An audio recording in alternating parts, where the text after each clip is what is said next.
Does our society put enough emphasis on self-talk? I mean, we talk about everything else. What's trendy, what's not. Let's be real.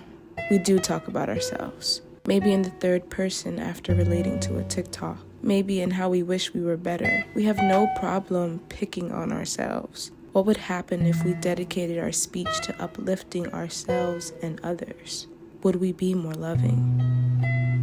More creative? You're an artist frustrated with your current process, maybe in comparison to others, or just not getting the results you're looking for. Here's some affirmations to carry with you to help you keep creating. Shout out to our neighbor Marissa for this video idea.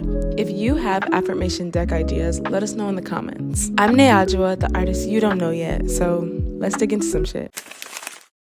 I am not my mistakes. I am my ability to learn and adapt. How many times are we going to let mistakes that are probably a byproduct of overly criticizing ourselves stop us from creating art, community, ourselves? The next time you point out a flaw in your art, pause. Ask yourself, is this constructive? I recently had to ask myself that after berating myself about a performance at a jam session. I didn't think I was projecting enough when I looked back at the footage. That in and of itself was constructive, but instead of just telling myself, okay, we need to highlight projecting in a space, I just told myself it wasn't good enough.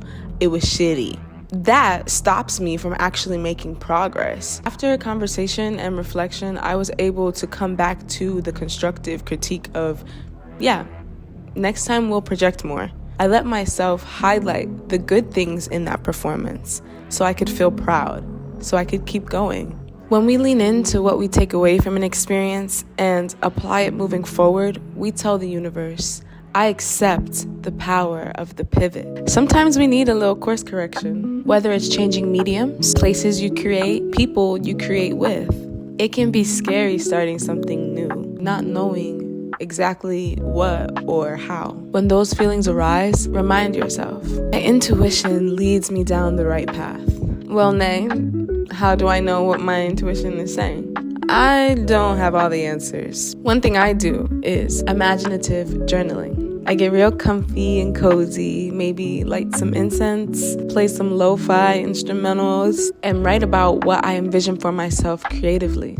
Afterwards, I read it over and pick out an action I can do in the present. Like when preparing for this video, I journaled about my intention and I realized I should probably start with the visual deck.